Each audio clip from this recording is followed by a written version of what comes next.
네, 계속해서 우리가 탄원시, 개인 탄원시를 보고 있는데요. 우리가 또 주목할 게 있죠. 바로 표제입니다. 오늘 시의 표제는 사울을 피해서 동굴로 도망했을 때 지은 시가 다윗이 사울을 피해서 동굴로 도망한 그 엔게디 광야라고 하는 건데, 엔게디 광야에 보면 이렇게 협곡같이 이렇게 막 돌산 같은 거예요. 이렇게 막 깎아지듯한 그런 것들이 이렇게 많아요. 그래서 그런 광야, 그게 이제 엔게디 광야인데, 그 엔게디 광야에 이제 동굴 속에 이제 숨어든 것이죠. 뭐 동굴도 동굴인데 이제 워낙 이제 산지가 험하고 또 그런 게 뭐 한두 개가 아니에요. 이렇게 여러 개가 있어요. 그래서 여러분 그 뭐죠? 누구죠? 그 세례요한이 이제 그 SNF파 출신이다라고 보통 얘기를 하는데, 그 SNF파가 쉽게 얘기하면 아주 하나님의 어떤 심판의 때를 이렇게 기다리면서 자기들끼리 이렇게 뭉쳐가지고 아주 그 신심이 특심한 사람들 있잖아요. 어느 종교든 그런 파예요. 그래서 막 엄청 금욕하고 뭐 다 모여가지고 살고 그 마치 그 종말을 준비하는 사람들처럼, 그게 이제 SNF파. 당시 그 유대 사회에서 뭐 바리새파가 있었고 뭐 사두개파가 있었고, 그 중에 하나가 이제 SNF파가 이제 제일 유명한데, 사도 요한이 아마 그쪽 출신일 거예요. 광야에서 살았고. 근데 광야 어디서 살았겠어요? 텐트 쳤겠습니까? 아니죠. 이런 동굴에 살았을 것이다. 그래서 뭐 꿀을 먹고 뭐 역청을 먹고 뭐 이랬다고 그러잖아요. 그러니까 이런 데서 이제 그 자연산 꿀이죠. 그런 거 캐서 먹고 그랬던 사람들이 이제 사라졌습니다. 사라졌어요. 오래 지속할 수가 없어요. 종말론적 공동체는 오래 지속할 수 없어요. 역사적으로 사회학적으로 보면. 그래서 여러분, 예루살렘 교회가 그래서 힘들었던 거예요. 예루살렘 교회가 막 금방 주님 오실 줄 알고 다 모여가지고 재산 팔고 막 왔잖아요. 근데 이제 그게 어떤 하나의 그 시대적인 교회 현상이지, 그게 갑자기 얘기가 딴 데로 가는데 그게 무슨 그 교회 이상향은 아니에요. 그러니까 거기서 우리가 이제 배우고 취할 거 있는데, 우리가 뭐 다 같이 재산 팔아야 되고 다 모여서 살아야 되고 이런 게 아니거든요. 그러다 보니까 이제 지속 가능한 교회가 안 돼서, 그래서 여러분 아시다시피 사도 바울이 계속 전 세계 돌아다니면서 복음을 전하면서 헌금 걷잖아요. 헌금은 어디 보냈습니까? 예루살렘 교회 많이 보냈어요. 왜? 너무 가난하거든. 과부들도 많고 가난한 사람도 많고, 근데 돈도 안 벌어. 그러니까 교회가 재생산이 안 돼. 그래가지고 가난한 사람도 많으니까, 이제 사도 바울이 그 어떤 어머니 교회죠, 원교회라고 할 수 있는 그 예루살렘 교회 이렇게 후원하고 그랬던 그런 게 있는데, 어쨌든 이 SNF파, 그래서 이런 동굴에 살았던, 그러니까 뭐 척박하게 이럴 데 없겠죠, 그렇죠? 당연히 뭐 말이 동굴이지. 우리야 뭐 이제 가끔 뭐 관광지 나가서 이렇게 보는 건데, 아유 이쁘다, 어유 뭐 이러는데, 그걸 거기서 하루 이틀 산다고 생각해 보세요. 보통 일이 아니죠. 바로 거기서 지었던 시. 그게 바로 오늘 본문인데, 아마도 다윗 인생에서 가장 두렵고 어둡고, 그렇죠? 마치 동굴처럼 가장 어둡잖아요. 어둡고 고통스러운 순간, 또 그런 시절이었을 것입니다. 그렇죠? 그러니까 동굴이라는 어떤 그런 장소 자체가 그 당시 다윗의 어떤 현실, 그리고 다윗의 심정을 잘 대변한다 할 수 있겠죠. 그렇죠? 그래서 그 사울을 피해서 도망 다녔을 때의 어떤 다윗의 심정을 잘 드러낸 시가 오늘 시라고 볼 수 있습니다. 1절에도 보통 그거 잘 드러나는데요. 1절 보시면, 참으로 하나님 나를 불쌍히 여기십시오. 불쌍히 여겨 주십시오. 내 영혼이 주님께로 피합니다. 이 재난이 지나가기까지 내가 주님의 날개 그늘 아래로 피합니다. 하나님의 이름을 간절히 부르죠. 참으로 하나님, 참으로 하나님, 진짜 하나님 막 이러는, 진짜 하나님 막 이렇게 부르. 하나님, 그리고 나를 불쌍히 여겨 주십시오가 두 번 반복됩니다. 개역 개정을 보면 내게 은혜를 베푸소서, 내게 은혜를 베푸소서 이렇게 얘기해요. 그러니까 두 번 강조하잖아요. 그러니까 얼마나 간절하게, 얼마나 절절하게 하나님의 도우심을 구하고 있는지 알 수 있습니다. 여러분, 사울을 피해서 피한 곳이 어디라고요? 어둡고 춥고 아주 칙칙한 그 열악한 동굴인데, 지금 어떻게 보면 그 동굴을 이 시인은 무엇으로 삼고 있는 거예요? 하나님의 날개 그늘이라고 삼고 있는 거예요. 날개 그늘 아래다. 그러니까 더 정확히 말하면 이 동굴이 하나님의 날개 그늘 아래이기를 소망하는 거예요. 지금 비록 이 상황이 너무 어렵지만 죽음보단 낫잖아요, 그렇죠? 잡혀서 죽는 것보다 낫잖아요. 근데 지금 동굴에 피해 숨었지만, 그러니까 두 가지 마음이 있는 거죠. 주님, 이 동굴이 그나마 내가 이 사울의 어떤 이 공격, 사울의 어떤 죽임을 피해서 살아날 수 있는 그런 그늘 아래에 있기를 소망합니다. 라는 것뿐만 아니라 아울러서 또 한 걸음 더 나가면 주님 이 동굴에서 나를 벗어나게 하셔서 진짜 하나님의 날개 그늘 아래 나를 인도해 주십시오. 피하게 해 주십시오. 그렇게 간구하고 소망하는 것이죠. 그래서 여러분 특히 구약 성경에 보면 하나님의 날개 그늘 아래라는 표현은 하나님의 어떤 보호하심, 그런 하나님의 인도하심에 대한 사랑에 대한 어떤 은유적인 표현입니다. 그래서 마치 어미가 알을 품듯이, 어미가 아기 새를 품듯이 그 날개 그늘 아래 얼마나 따뜻하고 그 품이 좋습니까? 바로 그 품을 의미하는 것이죠.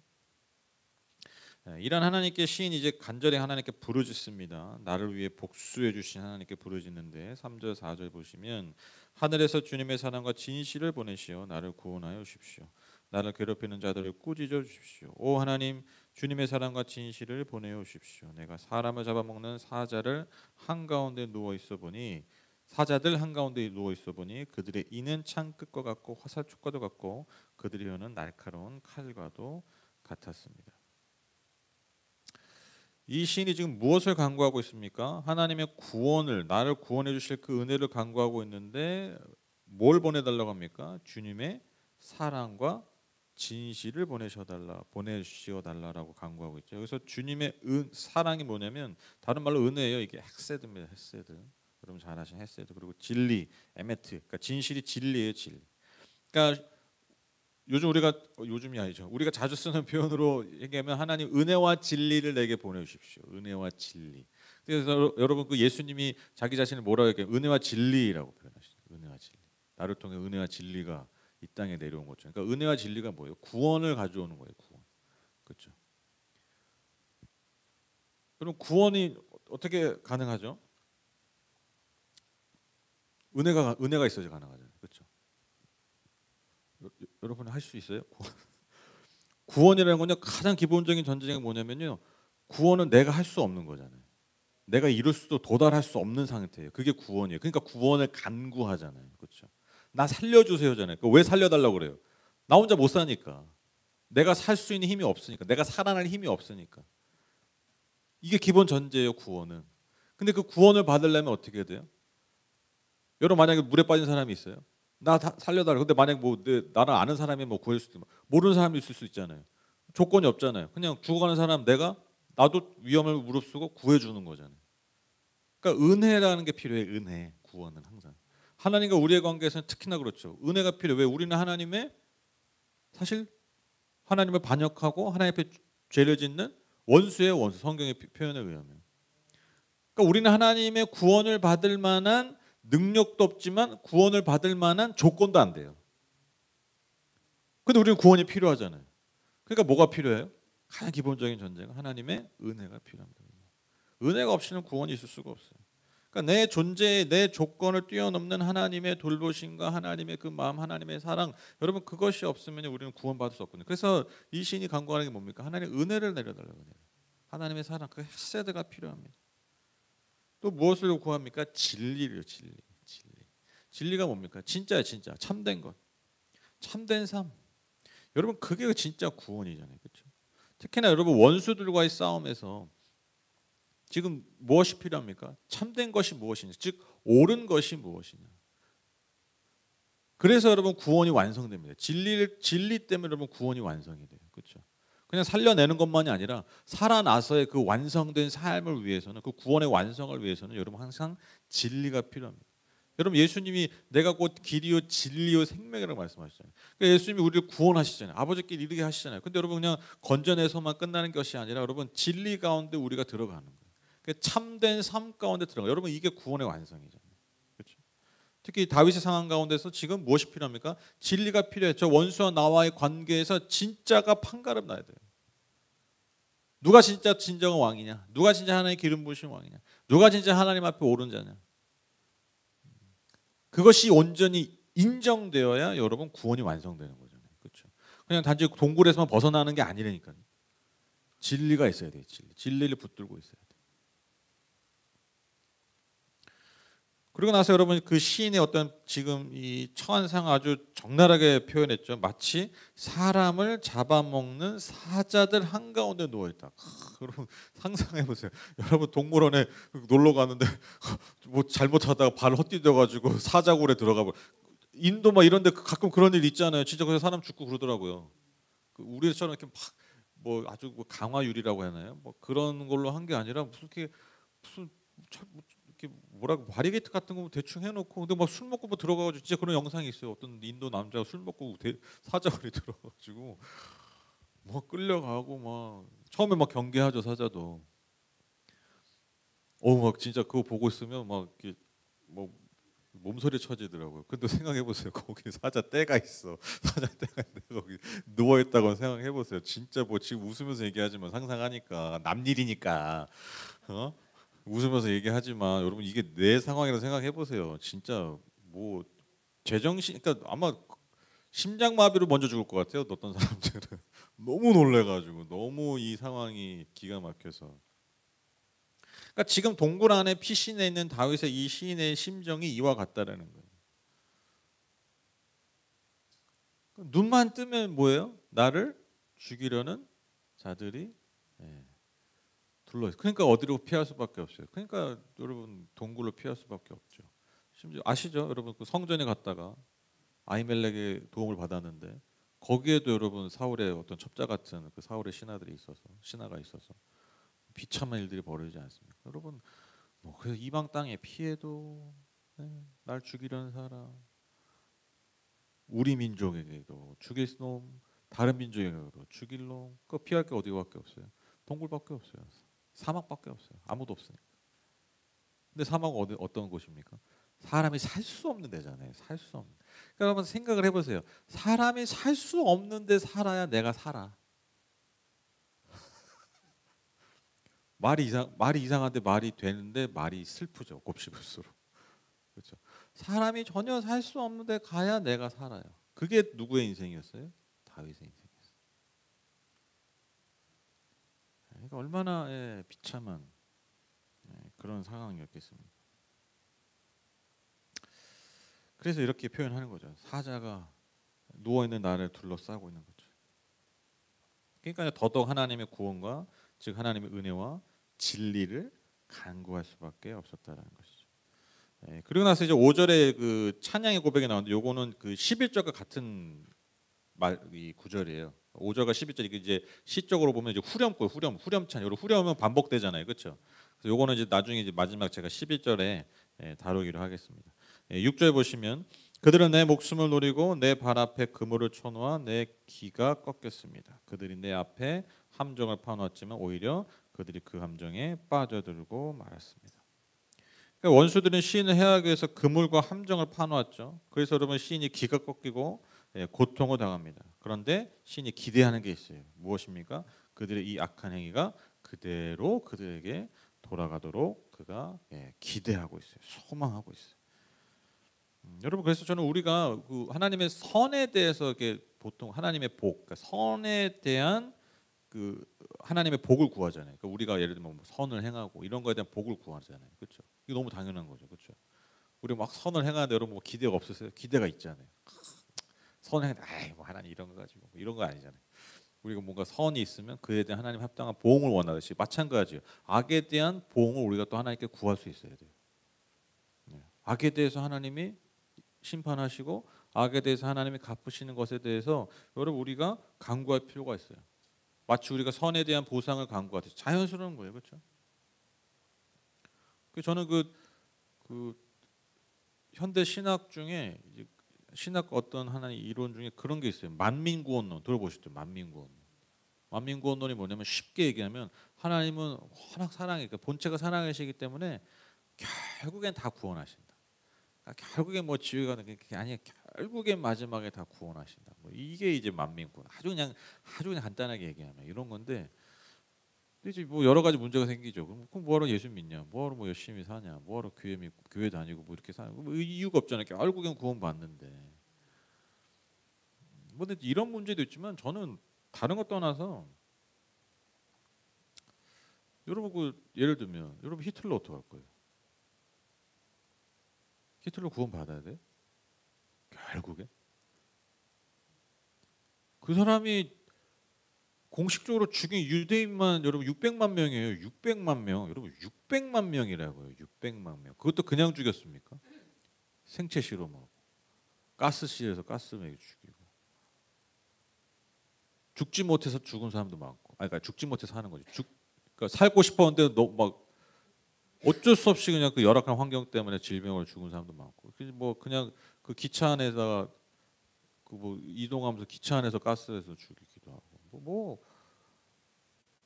뭐 애기요 뭐 애부터 뭐 이게 여러분 생각해요. 600만 명이에요. 600만 명. 우리나라 인구의 거의 10분의 1을 죽인 거예요. 우리나라가 한 6천만 명 되니까 제가 알기로 5천만 명인가? 거의 10분의 1 이상을 죽인 거예요. 그 몇 년 사이에. 여러분 이게 가능한가? 이게 가능한 일이에요? 유대인만. 근데 유대인뿐만 아니고 뭐 2차 세계대전 때문에 여러분 죽은 사람이 얼마나 많습니까? 근데 그 사람 어떻게 죽었어요? 전세가 불리하니까 자살했어요. 공중 자살. 막 짜증 나잖아요. 여러분 그 생각해서 멋지. 영화 보다가 막 되게 악인이 막 있는데 우리가 뭐 보려고 그 끝까지 봐요. 열받는데. 저놈 비참하게 죽는 거 여러분 그거 보려고 근데 막 나중에 확 한데 지 혼자 그 영화 어떻게 됩니까? 망합니다. 이런 형편없는 영화가 있나? 감독 욕하죠. 각본 쓴 사람 욕하죠. 그렇죠? 아유, 감독이 사랑이 많네. 감독이 마음이 좋네. 그리고 우리가 뭐 아주 즐거운 마음으로 아우 난 이 영화 보고 나서 아주 마음이 행복해서 나오고 그런 영화관에 그러고 나올 거예요? 그러실 수 있어요? 못해요. 아유 감독이 착한 사람이야. 아유 너무 기분이 좋아요. 세상은 아름다워. 역시 좋은 감독이 그러실 거예요? 아니죠. 악에 대한 마땅한 응징을 해야 돼요. 뭐 저기 전두환 씨, 우리 뭐 가까운 우리 전두환 씨도 여러분 그 얼마나 많은 국민을 학살했습니까? 끝까지 인정 안 하잖아요. 끝까지 인정 안 하잖아요. 끝까지 사과 안 하잖아요. 물론 이제 암에 걸려서 죽었는데 뭐 누리꾼들 다 저러고 살았잖아요. 심판이 없어야 됩니까? 저는 만민구원론이 그래서 저는 받아들일 수가 없어요. 물론 그 만민구원론을 얘기하는 맥락은 알아요. 그리고 구원을 받아야 될 만한 사람들이라는 표현은 좀 그렇지만 어찌 됐건 그런 그 그늘 아래 들어오지 못하는 사람들 어떤 그런 안타까움, 그런 고민이 담겨 있는 건 아는데, 근데 여러분 그렇다고 해서 여러분 우리가 쉽게 하나님의 영역이거든요. 이건 하나님의 영역이에요. 우리가 하나님을 평가하고 나서 하나님 이럴 거라고 해서는 안 돼요. 그렇죠? 뭉뚱그려서 그냥 하나님 사랑하시니까 그냥 다 구원. 이거는 창조주 영역을 우리가 함부로 건드는 거예요. 분명히 성경에 말하고 있잖아요. 하나님 심판하신다. 어떻게 심판을 우리 몰라요. 근데 분명히 심판하신다고 하는데 우리가 거기에 대해서 우리는 하나님 결국 사랑이니까 하나님 자기 사랑이라고 하셔서 하나님 다 구원하실 거야. 이건 우리 마음이죠. 우리 생각이에요. 우리가 창조주의 어떤 주권에 대한 저는 월권이라고 생각해요.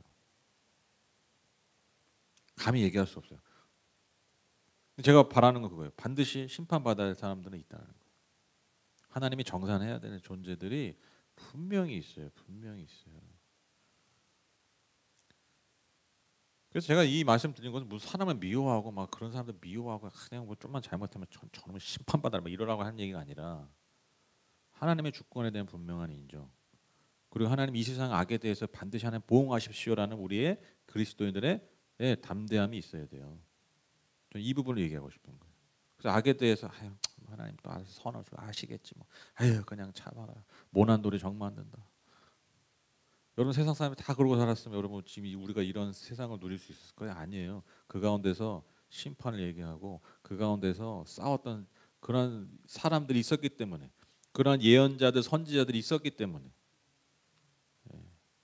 그 하나님의 정의를 끝까지 그래도 붙들고 싸웠던 자들이 있었기 때문에 여러분 이 지금이라도 그래도 이런 새 시대에 살고 있는 거예요. 우리가 이걸 잊어서는 안 됩니다. 지금도 얼마나 악한 이들이 많습니까? 에이 저놈은 저 새끼만 저는 욕만 하고 끝내는 게 아니라 하나님 보응하십시오. 하나님 보응해 주십시오. 하나님 저들의 악에 대해 보응해 주십시오.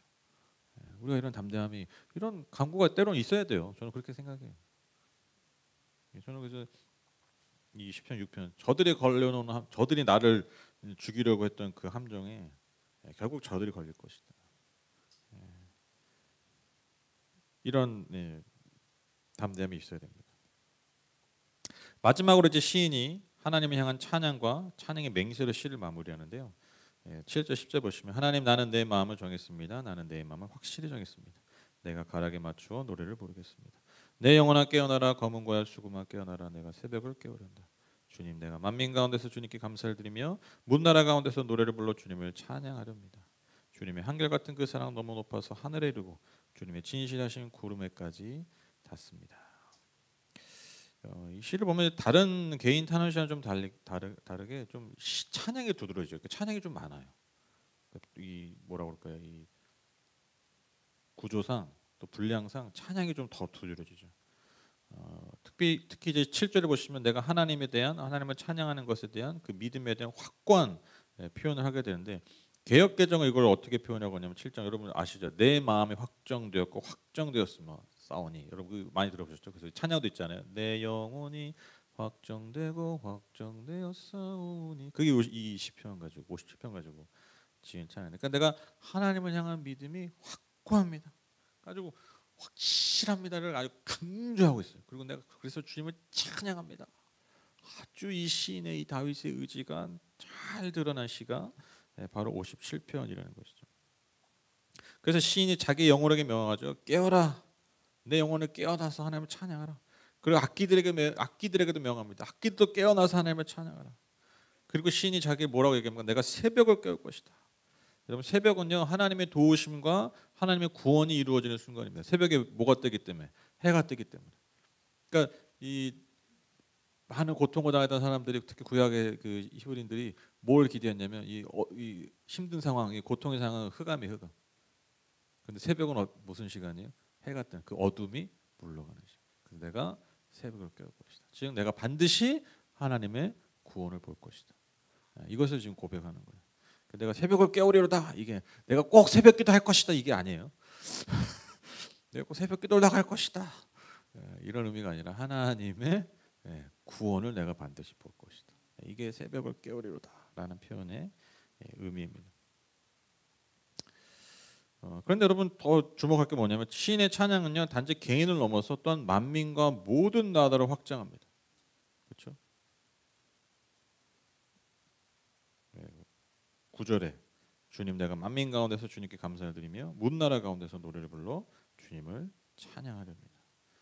그러니까 왜 그래요? 하나님은 나만 그 감당할 수 없는 분이라는 거죠. 그러니까 그 사랑과 그 진리가 단지 뭐 나한테만 적용되는 게 아니라 그것이 너무 크고 너무 높아서 그것이 하늘에 닿을 정도로 너무나 크고 놀라운 은혜가 사랑이기 때문에 이건 단지 내가 감당한 나한테만 필요한 내가 감당할 수 은혜와 사랑이 아니라는 거예요. 그래서 모든 만민과 모든 나라들이 그 하나님을 찬양할 것이라고 촉구하고 있죠. 그러니까 여러분 이 시인이 하나님은 자기 개인 사이만 가두고 있지 않다라는 거죠. 그렇죠? 하나님의 하나님 되심을 인정하는 것이죠. 마치 여러분 우리가 지금 그 북한 그 주간 보내고 있잖아요. 너무 잘하고 계시던데 청년들도 잘하고 지금 그 승현자매랑 신경자매가 지금 대만에 있거든요. 둘이 뭐지 여행을 갔어요. 둘이. 한 4일 가는데 밤마다 그 둘이 예배 드리고 있대요. 여행 가서 마침 딱 그 주인데 너무 좋다고 그냥 읽기만 하고 기도하는데 너무 좋다고 그렇게 올라오고 있는데 청년부방이 여러분 그게 오늘이었나요? 저도 오늘 아침에 읽고 왔는데 그 우리 구원하신 그 구원에 대한 감사가 여러분 어떻게 보면 우리가 북한에까지 지금 가는 거잖아요, 그렇죠? 여러분 생각해 보세요. 한번 생각해 보세요. 우리가 정말 내 개인과 뭐 그냥 딱 우리 주변만 생각하고 우리가 하나님을 믿고 섬긴다고 생각해 보세요. 그게 사실 얼마나 하나님을 어떻게 보면 축소를 하면 사실 욕되게 하는 거죠, 그렇죠? 그렇게 확장돼야 돼요, 항상 신앙. 이게 왜 중요하냐면 여러분 그 하나님의 하나님 되심을 인정해야 진짜 하나님을 만나요. 이게 그래서 중요해요. 그냥 하나님 바짓가랑이 붙잡고 그냥 내 가족으로만 내 집으로만 내 방 안으로만 끌어가려면 그 하나님이 내 방에 가득 차면 진짜 하나님을 경험하는 게 아니라는 거예요. 내 삶이 내 개인이 내 존재가 하나님의 하나님 대신 인정할 때 근데 그게 하나님은 어떤 분이에요? 나만을 위한 하나님이 아니에요. 내 개인사에 갇힌 하나님이 아니에요. 그거를 뛰어넘는 분이잖아요. 그거를 내가 알 때 진짜 하나님이 내가 경험하는 거거든. 내가 개인이. 그런 하나님 만날 때 내 골방에서 진짜 하나님 만나는 거예요. 진짜 하나님. 그래서 개인사를 뛰어넘는 하나님의 역사하심을 기대하고 바라보고 구할 수 있는 게 우리의 믿음과 신앙이 되어야 된다는 거예요. 이런 일들이 그런 거예요. 우리가 왜 이런 소망과 비전을 꿈꾸고 헌신합니까? 이거 뭐 막연하잖아요. 때로는 너무 큰 일이기도 해요. 그리고 때로는 무슨 관계가 별로 없잖아요. 그렇죠? 뭐 북한에 뭐 아는 어린이 계세요? 뭐 아는 친척 아무도 없어요. 근데 하나님이 일하시고 하나님 원하신다는 것에 그 하나님 되시면 내 삶의 이 작은 공동체가 인정하기 시작할 때 여러분 내가 그리고 우리가 그 하나님을 만나는 거예요. 그래서 중요한 거예요. 그래서 중요한. 네. 그래서 이 시가 이 찬양도 내 개인 삶, 내 그냥 동굴 안에서만 오는 게 아니라 아니야 하나님이 동굴을 뛰어넘는 온 나라와 민족과 열방 가운데 피조물 가운데 찬양 받으실 분이다라고 고백하는 거예요. 한번 그 장면을 상상해 보십시오. 동굴에서 그게 찬양이라는 것이죠. 그리고 그것이 진정 하나님이 나의 하나님이 되게 하시는 길이라는 것입니다. 자, 이제 마지막 후렴구 찬양 5절과 11절 같은 내용인데요. 보실까요? 11절 하나님 주님은 하늘 높이 높임을 받으시고 주님의 영광 온 땅 위에 펼치십시오. 너무 뭐 별거 없죠. 표현이 좀 그런데 제가 별거 없는 고백입니다. 그렇죠? 하나님 하늘 높이 높임 받으 하나님 높임 받으세요. 그리고 주님의 영광 온 땅에 드러내십시오. 너무나 익숙한 고백인데 이 너무나 익숙한 이 고백이 저한테 참 와닿았던 이유가 있어요. 왜 그러냐면 지금 이 시인이 처한 곳이 바로 동굴이기 때문입니다. 동굴. 제가 사진 갖고 왔는데 이게 엔게디 광야에 있는 동굴이에요. 이게 이렇게 생겼어요. 이런데요, 이런데 이게 막 엄청 뭐 그냥 뭐 올라갈 법한데 근데 다음 사진 보면 이제 올라가실 거예요. 저기 안에 보이시죠, 저기? 저기 왜 저렇게 동굴이 있겠습니까? 저기에 사람이든 짐승이든 살았던 흔적인 거예요, 저런 것들. 그렇죠? 저기 다 올라가 사는 거예요. 그러니까 뭐 저기 적들이나 뭐 어떤 위협에 피해서 숨긴 하지만 여러분 누가 찾아오기 어렵잖아요. 그렇죠? 그러니까 본인도 사실 위험한데 본인도 들어가기 어려워. 그렇죠? 그러니까 내가 살려고 들어가는데 내가 살려고 들어가는데도 사실 죽을 수도 있는. 네. 그게 이런 동굴이라는 거죠. 그렇죠? 저 어둡고 저 칙칙한 저 비참한 현실에서 여러분 시인이 무엇을 노래하고 있습니까? 네, 크고 놀라우신 하나님을 찬양하고 있는 거예요. 동굴을 들으면 이제 울리잖아요, 그렇죠? 소리가 울리잖아요. 한번 그런 상상을 해봤어요. 이 다윗이 그 안에서 찬양할 때 그 소리가 어땠을까 했을 때 동굴에서는 찬양이 울렸을 거다. 그래서 제가 이제 제목을 동굴에서 드리는이 아니라 동굴에서 울리는 찬양이라고 제목을 줘봤는데 제가 이 역설, 그러니까 이 동굴에서 하나님을 그 동굴 굉장히 어둡고 칙칙하고 정말 나 혼자밖에 어떻게 보면 나 진짜 홀로 막 피해가지고 비참한 그런 현실에서 막 크고 놀라우신 하나님 높임 받으시고 온 땅 가운데 하나님의 영광을 드러내는 이런 찬양을 부르고 앉아 있을 다윗을 하고 생각을 해보니까 이 역설적인 장면이잖아요. 근데 이게 어떻게 보면 너무 안 어울리는 너무 말도 안 되는 너무 역설적인 장면인데 근데 사실 이게 너무 당연한 거라는 거예요. 왜 당연하냐면 여러분 잘 생각해 보세요. 하나님을 찬양하는 건요 인간이요 그 하나님과 전혀 다르기 때문이에요. 이해되세요? 한번 잘 생각해 보세요. 여러분 인간이 악하잖아요. 인간이 악하잖아요. 악하시죠? 여러분 악하시죠? 빨리 인정하고 넘어가세요. 그래야 진도 나갑니다. 저도 악하고요. 우리 다 악해요. 사실 악해요. 하나님 어떤 분이세요? 선하시고 거룩하시죠. 역설적으로 인간이 그래서 하나님을 찾는 거예요. 여러분 인간이 연약하잖아요. 약하잖아요. 강한 줄 아는데 약하잖아요. 그렇죠? 우리 뭐내 힘대로 다 할 것 같아도 뭐 좀만 문제 생기고 좀만 몸이 아프고 그러면 나 죽어 가면 이러잖아요. 나 잡아가서 그러잖아요. 진짜로. 그래서 여러분 우리가 무엇을 기대합니까? 하나님의 능력, 하나님의 그 위대하심, 그걸 바라보잖아요. 여러분 우리 인간은요 늘 한계가 있습니다. 그렇죠? 우리는 결국엔 죽어요. 그렇죠?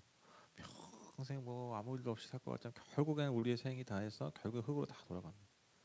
우리는 결국 우리의 능력의 한계가 있고요, 시간의 한계가 있고요, 모든 것에 사실 한계가 있는 존재들. 근데 여러분 하나님 어떻습니까? 영원하시죠. 영원하신 분이에요. 이 영원하다는 표현 안에는요, 그냥 시간의 무제한만을 얘기하는 게 아니에요. 하나님은 한계가 없으신 분이에요. 그러니까 여러분 잘 생각해보세요. 왜 인간이 하나님이라는 존재를 찾고 여전히 구하느냐? 그 하나님이란 존재와 우리가 정반대이기 때문에. 그래서 우리가 하나님을 찾는 거예요. 그래서 그런 거죠. 야, 씨, 무슨 동굴에서 찬양을 하냐, 씨. 그냥 머리 죽어 그냥.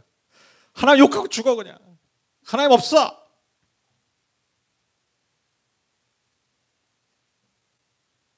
근데 여러분 진짜 찬양을 드릴 수 있는 데가 어디라고요? 동굴이라는 거예요. 동굴.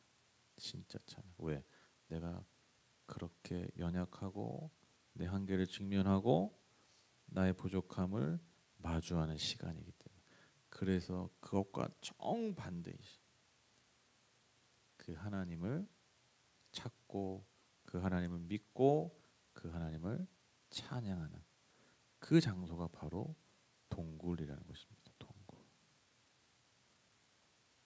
그래서 여러분 내 현실이 만약에 동굴이다. 동굴을 피할 수밖에 없다. 그럼 역설적으로 그 순간이 어떤 순간이라고요?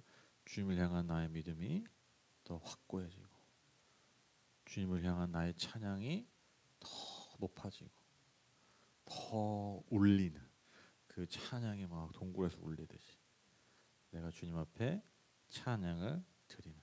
그래서 진짜 하나님, 진짜 살아계신 하나님, 그 하나님을 만나는 순간이라는 것입니다. 저는 이게 믿음이라고 생각합니다. 그래서 여러분 이 동굴에서 울리는 찬양이 여러분 정말 아름다운 찬양이에요, 사실. 정말. 네. 그냥 뭐 다윗이 뭐 악기도 쓰고 그 왕궁에서 그 얼마나 찬양할 때 얼마나 또 기가 막히게 했겠어요. 다윗이 또 음악적 센스가 있는 사람 아닙니까? 얼마나 또 잘 조직해서 찬양을 했겠습니까, 악기로. 근데 여러분 어떤 찬양이 정말 하나님 기뻐 받으셔서 찬양이 그런 찬양이 의미 없다라는 게 아니라 어떤 찬양이 진짜 하나님을 말 그대로 하나님의 심금을 울렸을까요? 동굴에서 울렸던 그 찬양이라는 거예요. 동굴에서 울렸던 그 찬양이 말 그대로 하나님의 심정을 울리는 찬양이었던 것이죠. 그래서 여러분 어려우실 때 찬양하시죠. 어려우실 때, 힘드실 때 잘 나오지도 않아요. 그럼 그냥 들으세요. 듣기라도 하세요. 나 대신 찬양하는 사람들이 유튜브에 많이 있습니다. 나 대신 이럴 때 찬양하라고 찬양 못할까봐 나 대신 미리 찬양한 사람들이 많아요. 미리 고백한 시편에 많은 사람들이 있습니다. 그 고백을 여러분 보세요. 그럴 때 여러분 우리의 삶이 동굴이어도 그 동굴에서 울리는 놀라운 은혜의 찬양이 될 줄 믿습니다.